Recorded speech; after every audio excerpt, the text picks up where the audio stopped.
Hello दोस्तों, स्वागत है आप सभी का अपने YouTube चैनल एजुकेशन अड्डा पर। दोस्तों मैं हूं मनीष शर्मा और आज की इस वीडियो में हम बताएंगे अति महत्वपूर्ण प्रश्न जो रेलवे की परीक्षा में बार बार पूछे जाते हैं, बार बार रिपीट होते हैं। ठीक है, तो दोस्तों एग्जाम डेट आ गया है रेलवे ग्रुप डी का। ठीक है, 23 फरवरी 2022। समय बहुत कम है तो तैयारी में एकदम लग जाइए जोर शोर से, और आपकी तैयारी हमारी जिम्मेदारी। तो बने रहिए वीडियो के अंत तक, आज का क्लास बहुत ही जबरदस्त होने वाला है। दोस्तों अगर आप इस चैनल पर नए हैं तो चैनल को सब्सक्राइब कीजिए और बेल आइकन दबा लीजिए ताकि मेरे हर क्लास का नोटिफिकेशन आपको मिलता रहेगा। ठीक है, तो चलिए बढ़ते हैं फटाफट से बिना देरी किए हुए। आज का पहला क्वेश्चन है, यदि महत्तम समापवर्तक यानी HCF 48 है तथा दो संख्या 48 और 144 है तो लघुत्तम समापवर्तक यानी LCM ज्ञात करें। बहुत ही अच्छा सवाल है। जब भी इस टाइप का सवाल पूछा जाएगा तो देखिए क्या होता है, पहली संख्या गुना दूसरी संख्या बराबर LCM गुना HCF। ठीक है, बस इस बात को ध्यान में रखना है।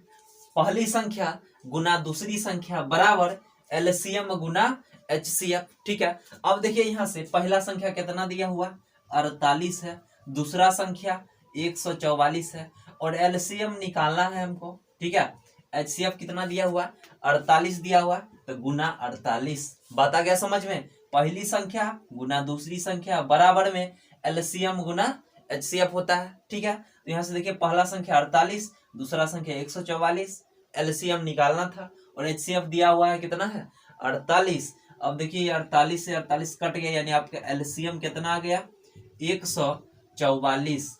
बात आ गया समझ में, बहुत ही अच्छा सवाल था। तो चलिए बढ़ते हैं फटाक से अगले सवाल पर। एक ट्रेन 60 किलोमीटर प्रति घंटा की चाल से एक खंभे को 1.5 मिनट में पार करती है तो ट्रेन की लंबाई क्या है। बहुत ही अच्छा सवाल है। ठीक है, खंभे को पार करने में जो दूरी तय करेगी वही क्या होगी ट्रेन की लंबाई। देखिए समझिए खंभा, ठीक है, ट्रेन आ रहा है, जब ये पार कर जाएगा पूरा तो ये दूरी तय करेगा यहाँ से यहाँ तक की, यानी ट्रेन की यही क्या होगी लंबाई होगी। और आपको पता है दूरी बराबर क्या होता है चाल गुना में समय। तो चाल कितना दिया हुआ है 60 किलोमीटर प्रति घंटा, तो 60 किलोमीटर प्रति घंटा है ना, इसको मीटर प्रति सेकेंड में चेंज करेंगे तो क्या करेंगे 5/18 से गुना करते हैं। क्लियर है। और देखिए चाल हो गया, गुना समय, समय कितना है 1.5 मिनट है, इसको सेकेंड में चेंज करेंगे तो 60 से गुना करेंगे, इसमें 60 से गुना कर देते हैं। बात आ गया समझ में। 6 से भाग लगाते हैं तो ये 10 बार में कटेगा और 6 से ये 3 बार में, कोई दिक्कत नहीं है। देखिए दशमलव के बाद एक अंक है, एगो जीरो नीचा में आ गया, यानी ये 10 से 10 ये कट गया दोनों। क्लियर है। ठीक है, 3 से ये कट जाएगा। अब देखिए यहाँ से 60 गुना 5 और गुना 5, यानी सबको गुना कर देंगे तो कितना होगा 1500 मीटर। कोई दिक्कत नहीं है। तो चलिए बढ़ते हैं अगले सवाल पर। 6 पेन का विक्रय मूल्य 14 पेन के क्रय मूल्य के बराबर है तो प्रतिशत लाभ या हानि ज्ञात करें। जब भी इस टाइप का सवाल पूछा जाएगा तो मौखिक बना सकते हैं, पहले इसको समझ लीजिए। कहा 6 पेन का विक्रय मूल्य 14 पेन के क्रय मूल्य के बराबर है। 6 पेन का विक्रय मूल्य यानी SP बराबर 14 पेन के क्रय मूल्य यानी CP के बराबर हो गया, कोई दिक्कत नहीं है। यहाँ से विक्रय मूल्य और क्रय मूल्य का रेशियो ले लेते हैं तो कितना हो जाएगा ये 14:6, यानी क्रय मूल्य कितना है 6 है और विक्रय मूल्य सेलिंग प्राइस 14 है। अब 6 का सामान 14 में बेच रहा है तो लाभ होगा कि हानि, लाभ हो जाएगा। ठीक है, कितना का लाभ हो रहा है 8 का लाभ हो रहा है, कितना पर 6 पर, तो बटा में 6, प्रतिशत के लिए 100% से गुना, कोई दिक्कत नहीं है। अब देखिए 2 से भाग लगाएंगे 4 बार में, 2 से ये 3 बार में कट गया, कोई दिक्कत नहीं है। अब यहाँ से देखिए कितना हो गया 400/3। ठीक है, इसको हम क्या लिख सकते हैं 133.1/3 प्रतिशत, यही आंसर हो गया, कोई दिक्कत नहीं है। यदि A की वर्तमान आयु 15 वर्ष है और 6 वर्ष बाद B की आयु 26 वर्ष हो जाएगी तो इन दोनों की वर्तमान आयु का अनुपात क्या है। बहुत ही अच्छा सवाल है। देखिए क्या कहा, A का जो वर्तमान उम्र है, वर्तमान आयु कितना है 15 वर्ष है और 6 वर्ष के बाद B का आयु 26 वर्ष का हो जाएगा, यानी 6 वर्ष के बाद ना 26 वर्ष का होगा तो वर्तमान में कितना होगा 26 में से 6 घटा लेंगे यानी 20 वर्ष का ही होगा वर्तमान में। ये कितना वर्ष का था वर्तमान में 15 वर्ष का था, कोई दिक्कत नहीं। और B जो है 6 साल के बाद 26 वर्ष का हो जाएगा। क्लियर है। तो वर्तमान में क्या करेंगे घटा लेंगे तो कितना वर्ष का होगा 20 वर्ष का। इसी दोनों के बीच अनुपात पूछ रहा था, कोई दिक्कत नहीं है। अब देखिए यहाँ भाग लगाएंगे 5 से तो 3 बार में कट जाएगा, ये 4 बार में, यानी आपका रेशियो कितना आ गया 3:4। बात आ गया समझ। तो चलिए बढ़ते हैं अगले सवाल पर। 12 के प्रथम 13 गुणजों का औसत क्या है? बहुत ही अच्छा सवाल है। ठीक है, क्या कहा? 12 के प्रथम 13 गुणज लेना है। तो पहला कौन होगा? 12। दूसरा गुणज कौन होगा? 24 हो जाएगा। तीसरा गुणज 36 होगा। ठीक है, तो कहां तक जाना है? 13 गुणजों का औसत निकालना है, यानी 12 गुना 13। ठीक है, यहाँ से कितना हो जाएगा? 156 अंतिम में, कोई दिक्कत नहीं है। अब देखिए यहाँ 12 है, ठीक है, दूसरा 24 है, 36 है। यहाँ देखिए इस दोनों के बीच डिफरेंस कितना का? 12 का। इस दोनों के बीच भी डिफरेंस कितना का? 12 का। जब डिफरेंस समान रहेगा तो एवरेज बराबर क्या होता है? फर्स्ट प्लस लास्ट बट्टा में 2। बात आया समझ में? जब अंतर समान रहेगा तो औसत निकालने का तरीका है फर्स्ट प्लस में लास्ट बट्टा में 2। तो पहला कौन है?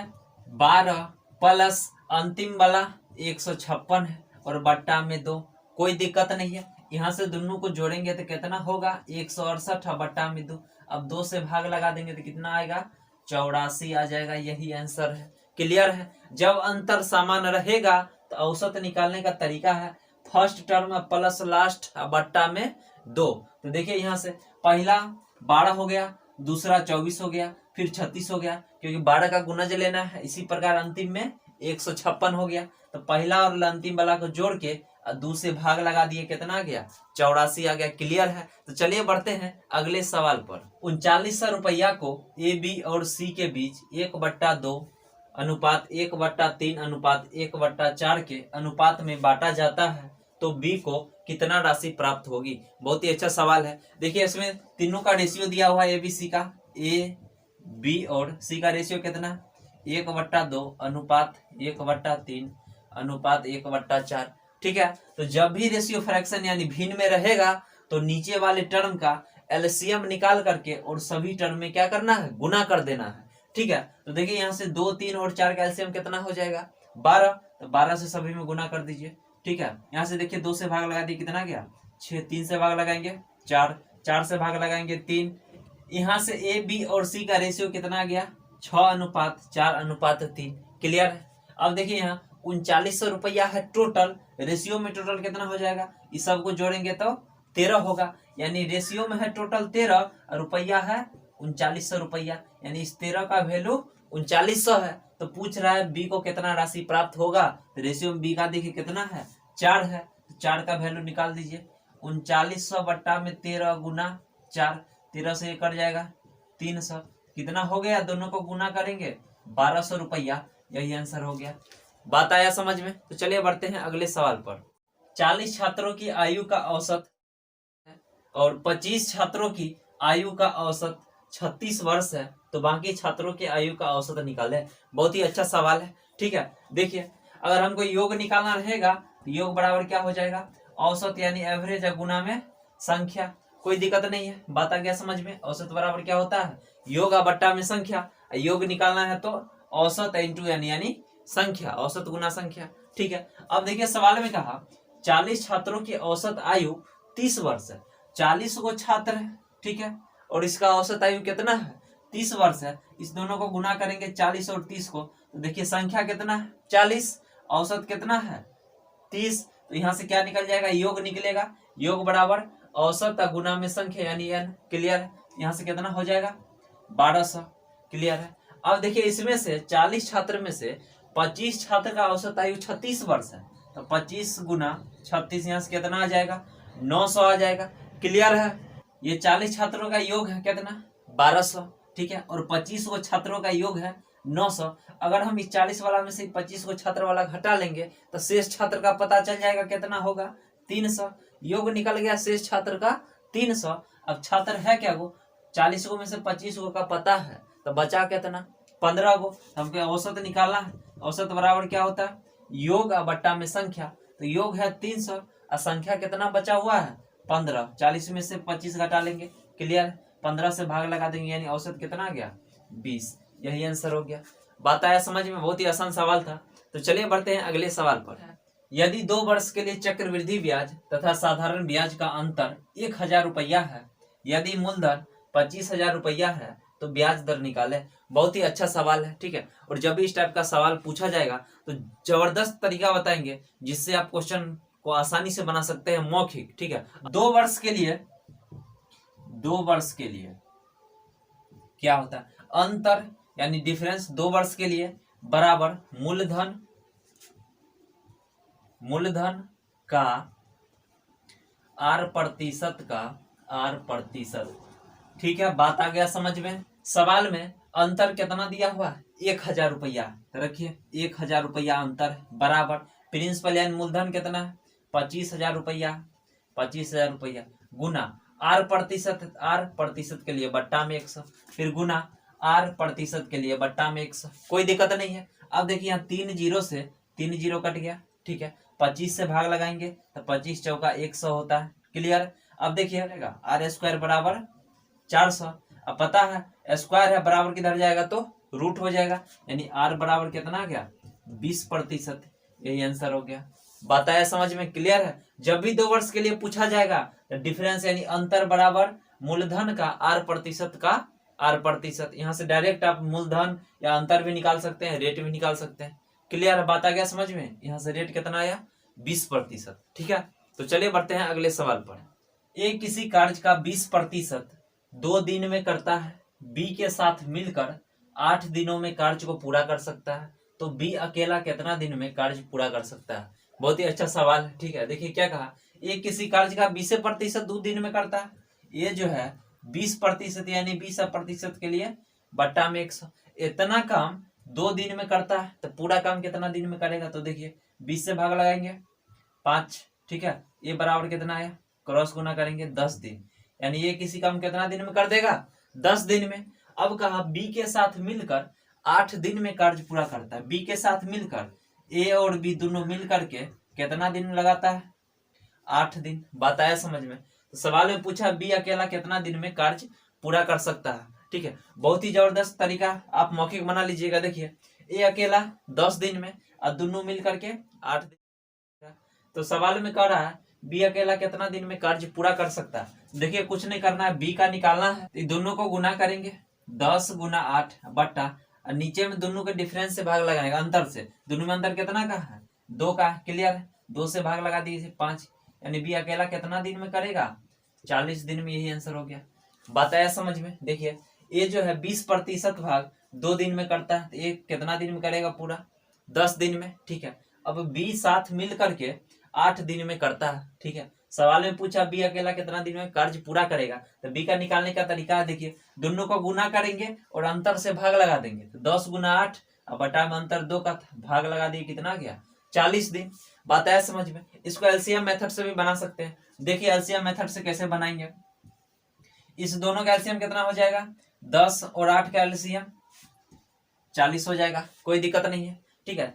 तो ये जो एलसीएम निकालता है क्या होता है, टोटल काम होता है, कुल वर्क, ठीक है। अब यहाँ से देखिए ये 10 दिन में करता है कितना काम, 40 काम है टोटल। एक दिन में कितना करेगा, तो 10 से भाग लगा देंगे, 4 काम, कोई दिक्कत नहीं। अभी दोनों मिल करके 8 दिन में करता है, पूरा काम है 40, एक दिन का निकालेंगे तो कितना होगा, 5, कोई दिक्कत नहीं है।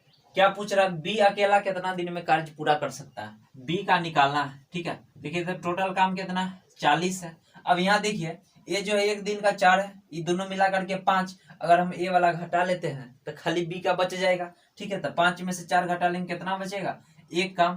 तो टोटल 40 काम था, ठीक है। 1 से भाग लगा दिया, यानी कितना गया, 40 दिन। यही आंसर हो गया। बात आया समझ में। तो आप एलसीएम मेथड से भी बना सकते हैं ऐसे, क्लियर है। और ये डायरेक्ट आप ट्रिक से भी बना सकते हैं, ठीक है। तो चलिए बढ़ते हैं अगले सवाल पर।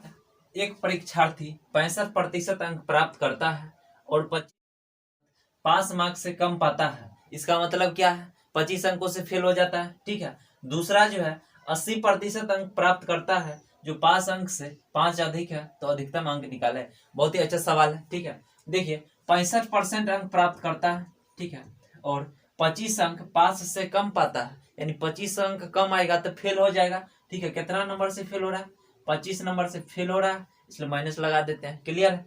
अब देखिए कहा दूसरा जो है 80% अंक लाया, ठीक है, जो 5 अंक से 5 अधिक है, ये 5 मार्क्स से कितना है, 5 ज्यादा है, क्लियर है। बात आया समझ में, कोई दिक्कत नहीं। अब देखिए यहाँ से इधर दोनों का डिफरेंस लेना है, डिफरेंस अंतर, ठीक है। तो देखिए यहाँ अंतर कितना हो जाएगा दोनों में, 15% का। क्लियर है। अब देखिए यहाँ 25 अंक कम लाया है, यहाँ ज्यादा लाया है। ठीक है, क्या करेंगे, कम और ज्यादा है तो दोनों को जोड़ देंगे। ठीक है, जोड़ेंगे तो 25 और 5 30 होगा, यानी 15% का वैल्यू 30 है, 100% का वैल्यू निकाल दीजिए। 30 बट्टा में 15 और गुना 100, 15 से भाग लगा दिया, यानी कितना आ गया, 200। चलिए बढ़ते हैं अगले सवाल पर। सबसे बड़ी संख्या ज्ञात करें। 2 का पावर 250 है, 3 का पावर 150, 5 का पावर 100, 4 का पावर 200। ठीक है, जब भी इस टाइप का सवाल पूछा जाएगा, ठीक है, तो क्या करेंगे, जो पावर दिया हुआ है इतना बड़ा बड़ा, उसको एकदम छोटा कर देंगे भाग लगा के। ठीक है, तो देखिए यहाँ से 2 का पावर कितना था, 250 था, इसमें हम 50 से भाग लगा देते हैं, कितना हो जाएगा, 5 होगा, कोई दिक्कत नहीं है। अब देखिए 3 का पावर 150, इसमें भी 50 से भाग लगाएंगे तो 3 हो जाएगा। 5 का पावर 100, इसमें भी 50 से भाग लगाएंगे 2 हो जाएगा। 4 का पावर 200, इसमें भी 50 से भाग लगाएंगे तो 4 हो जाएगा, कोई दिक्कत नहीं है यहाँ तक। यहाँ देखिए 2 का पावर 5 है, 2 को 5 बार गुना करेंगे कितना होगा, 32। क्लियर है। 3 को 3 बार गुना करेंगे 27 हो जाएगा। 5 का स्क्वायर करेंगे 25 हो जाएगा। और 4 का पावर 4, 4 बार गुना करेंगे कितना होगा, 256। बात आया समझ में। इस टाइप के सवाल में पावर को एकदम छोटा कर देना है भाग लगा करके। देखिए यहाँ से 32, 27, 25 और 256 पूछ रहा है सबसे बड़ी संख्या, तो इसमें सबसे बड़ा कौन है, ये 256 है, तो ये क्या हो जाएगा, 4 का पावर 200, सबसे बड़ी संख्या, सबसे बड़ी संख्या, यही आंसर हो गया। बात आ गया समझ में, क्लियर है। चलिए आज के लिए इतना ही रहने देते हैं, फिर मिलते हैं नेक्स्ट क्लास में। दोस्तों वीडियो पसंद आए तो लाइक शेयर और सब्सक्राइब जरूर कीजिए हमारे चैनल को, और नीचे कमेंट बॉक्स में लिखकर जरूर बताइए आज का क्लास आपको कैसा लगा। ठीक है, तो चलिए फिर मिलते हैं नेक्स्ट क्लास में धमाकेदार ट्रिक के साथ।